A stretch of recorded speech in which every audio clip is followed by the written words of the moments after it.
Aleluia. Graça e paz, queridos. Shalom do Senhor seja sobre a sua vida. Quero te convidar a abrir comigo em Isaías 50, versículos 6 e 7. Vamos lá?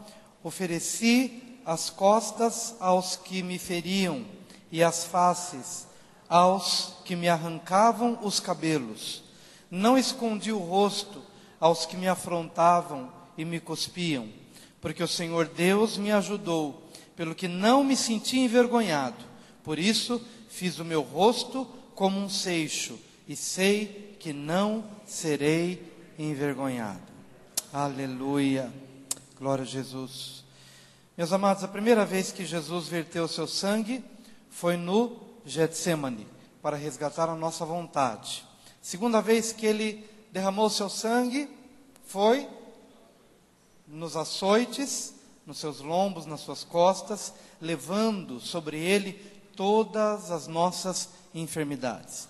Terceira vez que ele derramou o seu sangue foi quando lhe teceram uma coroa de espinhos e puseram-lhe na cabeça, significando a coroa de um reinado humano que fracassou. E Jesus levou sobre ele a nossa autoridade fracassada, o nosso reinado que caiu por terra e que foi entregue nas mãos de Satanás. Mas ele levou a coroa de espinhos para nos resgatar dos espinhos da terra, da frustração, de uma terra que produz espinhos e abrolhos e dificulta os seus avanços, suas conquistas e a sua vitória. Mas ele nos redimiu pelo seu sangue precioso.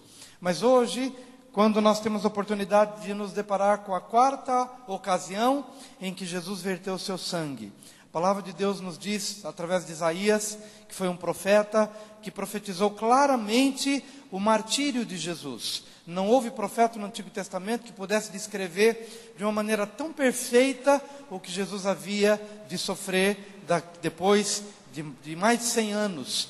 Isaías viu isso de uma forma clara. E ele compartilha que Jesus, no momento que antecedia o seu martírio na cruz do Calvário, ofereceria o seu rosto para que lhe arrancassem o cabelo.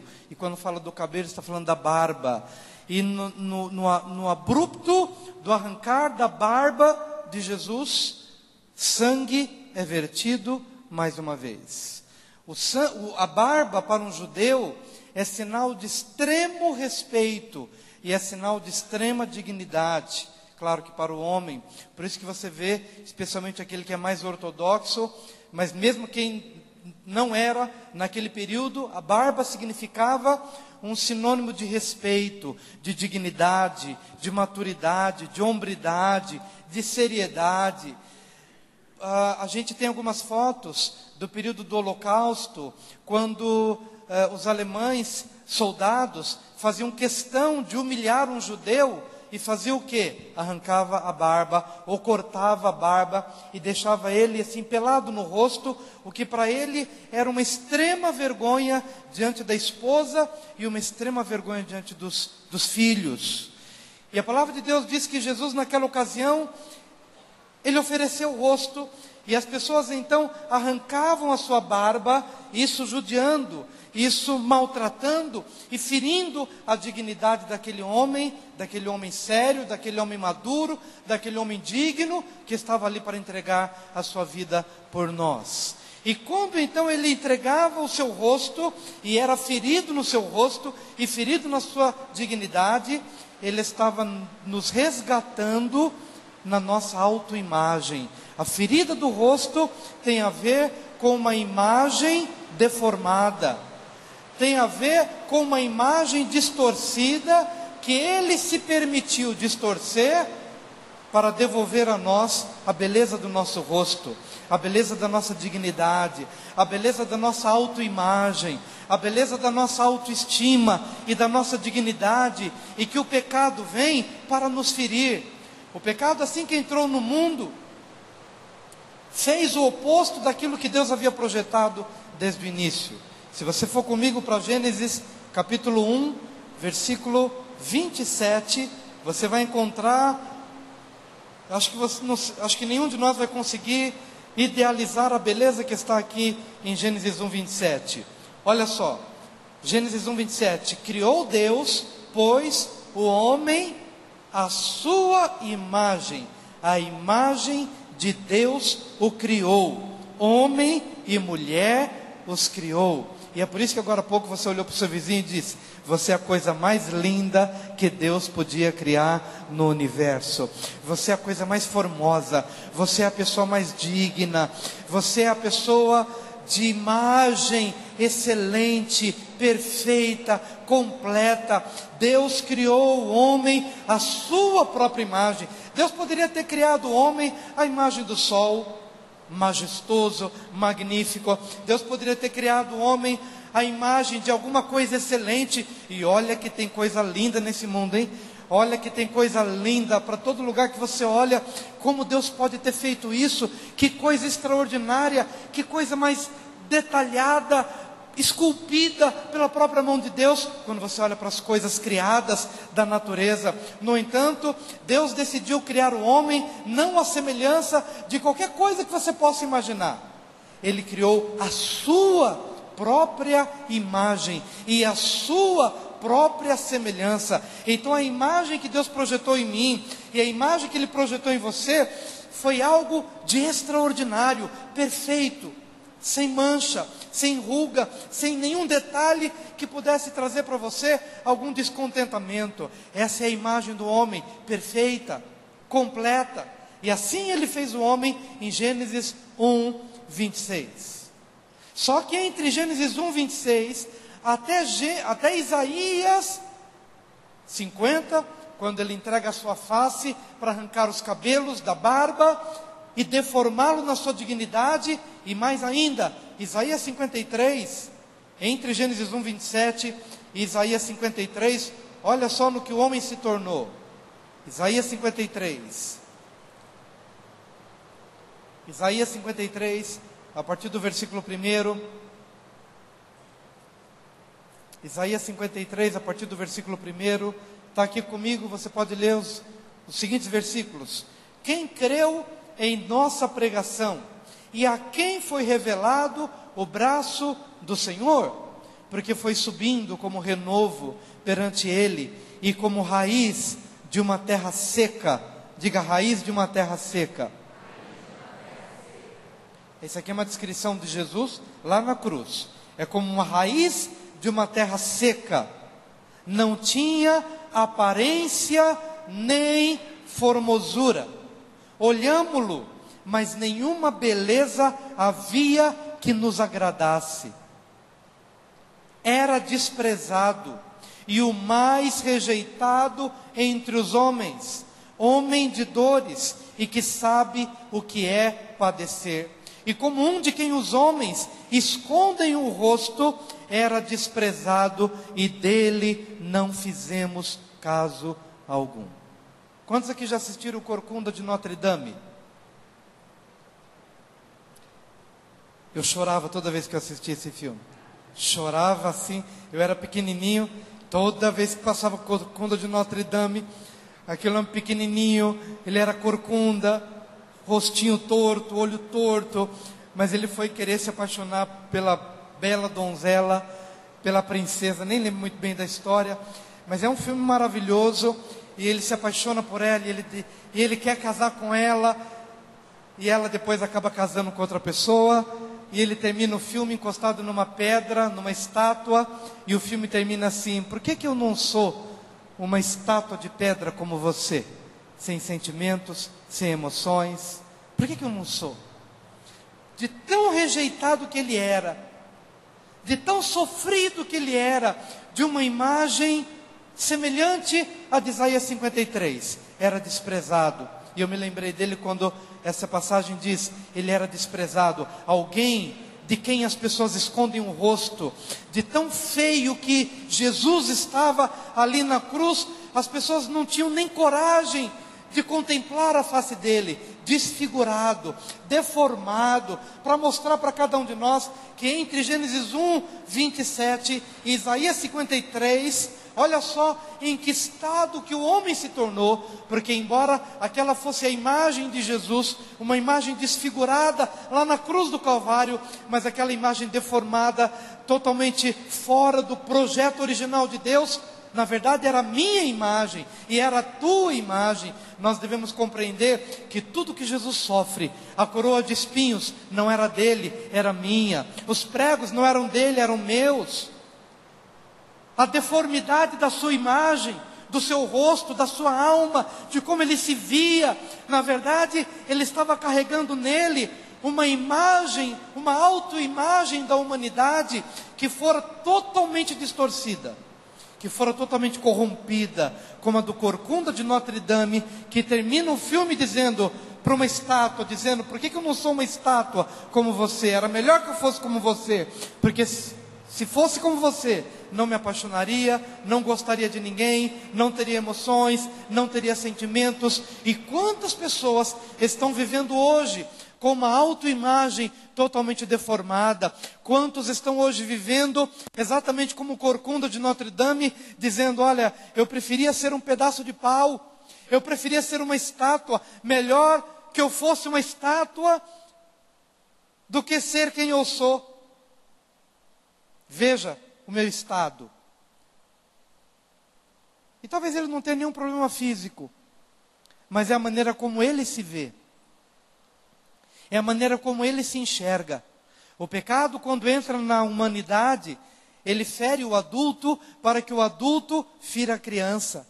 E a criança de pequenininha, vítima de um pai cuja imagem também fora deformada, esse pai, sem saber, ele descarrega sobre o filho toda sorte de palavras, toda sorte de ações que vão dia a dia deformando a imagem daquela criança. E aquela criança que deveria ser uma pessoa proativa, uma pessoa influente, ela não consegue ser. Por quê? Porque ela foi marcada por palavras, foi marcada pela influência de um professor, marcada pela influência de uma autoridade. Eu lembro quando eu tinha 8 anos, que estava no 2º ano primário, pequenininho, tímido, como era. Me deu a vontade de ir no banheiro, fazer xixi, e eu morria de medo da professora. E a mão queria levantar e eu não tinha coragem. E a bexiga estourando, estourando, estourando. E querendo levantar a mão, a prisão. Amados, hoje eu fico pensando, meu Deus, que nível de prisão que a gente vivia. Que nível de prisão que as pessoas vivem hoje. Medo de falar, medo de se expressar. Sabe por quê? Porque a gente já leva isso de casa. A gente já tem medo de pedir em casa. A gente tem medo de abrir o coração e dizer que está doendo. E aí chegou um momento, não aguentei. Imagina, quanto mais você acumula, maior é o desespero, porque o xixi não acabava. E eu comecei a fazer xixi com 8 anos. E aí, pingando debaixo da carteira. E pingava e não parava mais. E aquele desespero. E depois que vai, abriu a torneira, não tem mais como segurar. E aí chega um determinado momento, aquela poça debaixo da carteira. E eu desesperado, não podendo olhar para a direita nem para a esquerda, e só vendo a professora vindo na minha direção. Eu falei: pronto, acabou, meu mundo acabou nessa hora. E ainda ela chegou, e quando ela chegou, me pegou assim, com nojo ainda, né? Pegou na minha camisa com nojo, e me levantou diante de todos os alunos e disse: por que você fez isso? E falando alto, e as meninas zombando, e os colegas zombando, e não estou exagerando, foi exatamente isso que ela fez. Por que você fez isso? Tua mãe que não veio reclamar comigo aqui. E minha mãe foi reclamar com ela lá assim. Mas são prisões que a gente vai levando. E estou contando uma coisa pequenininha, talvez você tenha vivido durante o seu período de infância, coisas que fizeram um corte na sua alma, que foram ações do diabo, mesmo vindo de pessoas aparentemente bem intencionadas, pessoas que não queriam te ferir, mas talvez por ignorância, falaram ou fizeram coisas que foram machucando a sua personalidade. E foram mostrando para você que você não pode, que você não é, ou que você é feio, ou que você não pode fazer, ou que você não é inteligente, ou que você não pode realizar coisa alguma. E vai então passando uma imagem de fracasso, e vai trazendo para você uma imagem de que quando você olha para o espelho, você diz o seguinte: puxa, eu queria ser outra pessoa, eu não queria ser quem eu sou. Porque todas as mensagens que eu acabei recebendo, seja de pai, de mãe, de professor, de amigo, de menino, de menina, de colega, diz o seguinte: que tem alguma coisa errada em mim, que tem alguma coisa errada na minha formação, no meu jeito de ser, na minha personalidade. E todas essas coisas vão roubando da gente a alegria de viver, a alegria de se relacionar. A gente acha que nunca vai conseguir namorar, a gente acha que nunca vai conseguir casar, a gente acha que nunca vai conseguir se dar bem na vida, porque a autoimagem fica doente. A autoimagem, a maneira como você se vê, é uma maneira totalmente diferente de como Deus te vê. Se você tivesse hoje o vislumbre de como Deus te acha a coisa, te acha não, Ele sabe que você é a coisa mais perfeita, mais linda, mais gloriosa, mais formosa. Não importa a cor dos seus olhos, não importa a sua estatura, não importa qualquer deformidade física, porque Deus te vê muito para além daquilo que você consegue enxergar no espelho. Deus consegue te ver de uma maneira muito mais sublime, maravilhosa, de uma forma tão completa, tão perfeita. Mas quem é que faz com que você se veja de uma forma errada? Quem te odeia, que é Satanás. Mas o sangue de Cristo Jesus, que foi vertido no arrancar da sua barba, na deformidade da sua face, pelos murros, pelos açoites, tudo isso se processou para que você pudesse ter devolvido aquilo que foi descrito em Gênesis 1:27. Não há uma única noite, desde domingo para cá, que a gente não faça menção do original, da origem, de Gênesis 1. Não há uma única noite que nós não façamos questão de apresentar para vocês que a obra que Jesus Cristo realizou na cruz do Calvário teve como finalidade única devolver a cada um de nós a origem de Gênesis 1. E no princípio, criou Deus o homem, a sua imagem e a sua semelhança. Macho e fêmea os criou. A Dove, que é uma empresa de sabonete, deve fazer algumas outras coisas. O pastor César escreve isso no livro Vitória pelo Sangue.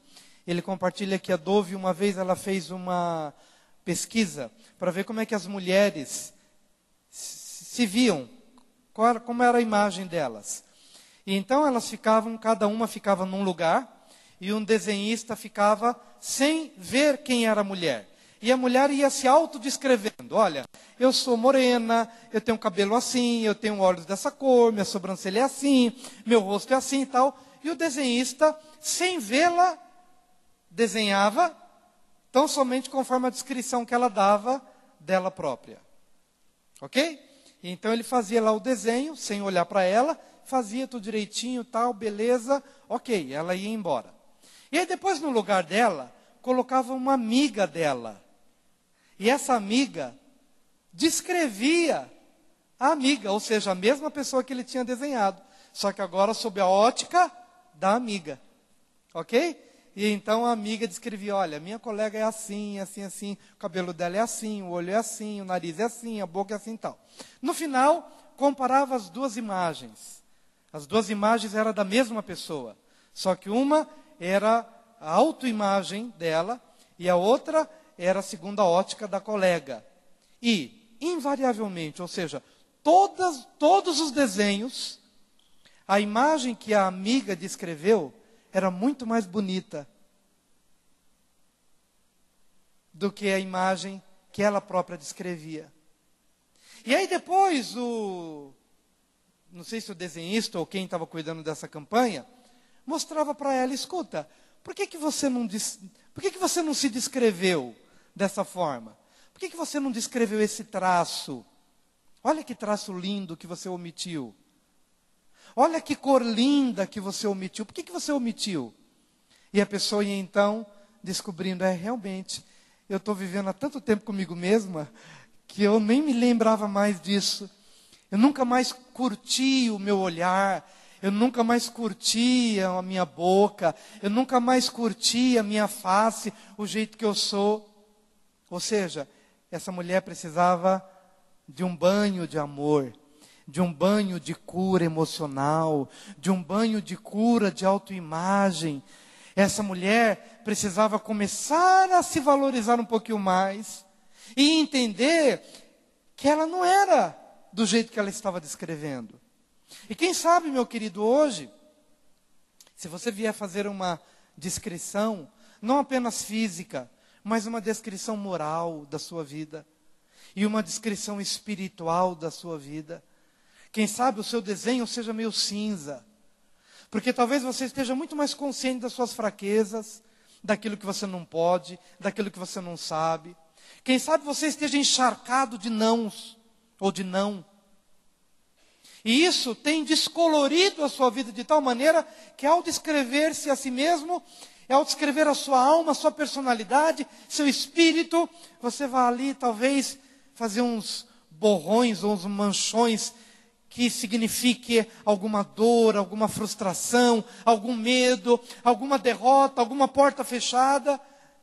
E se alguma outra pessoa for te descrever, possa dizer: olha, eu não vejo nada disso em você, muito pelo contrário. Eu vejo em você uma pessoa sensacional. Eu vejo em você uma pessoa amiga. Eu vejo em você uma pessoa tão diferente de como você se vê. Sabe, hoje nós estamos aqui para lhe dizer uma coisa: que Jesus apresentou a sua face para ser esmurrada, para ser arrancada a sua barba, para ser deformado, para que o seu sangue fosse vertido, para cumprir uma finalidade: devolver a você a imagem que Ele te deu lá no Jardim do Éden, e que o pecado de alguma forma roubou de você, fazendo você se sentir o que você se sente hoje. Mas Jesus Cristo verteu o seu sangue para nos devolver a nossa autoimagem e a nossa autoestima. Em nome de Jesus. Vamos orar? Vem aqui à frente. Queridos, vamos chorar diante de Deus as nossas mazelas emocionais. Vamos deixar que o Senhor nos restaure por completo, por completo, por completo. Vamos nos lembrar das vezes, vamos nos lembrar não para a gente sofrer de novo, mas só para a gente colocar definitivamente essas imagens e essas palavras na cruz do Calvário. Talvez você tenha de se lembrar de palavras que te ofenderam, que te machucaram, de professores cruéis, de colegas que não tiveram sensibilidade para perceber o teu momento, de pais que talvez sem querer te machucar, porque os pais da gente só querem nos abençoar, mas talvez sem aquela maturidade emocional, ou sem aquela sensibilidade, fecharam o seu caminho da sua autoimagem, fizeram você se sentir inadequado. E eu acredito que hoje o Senhor quer nos curar, com sangue que verte do seu rosto, com sangue que verte de uma barba arrancada. Ele quer nos restaurar nessa noite, em nome do Senhor Jesus.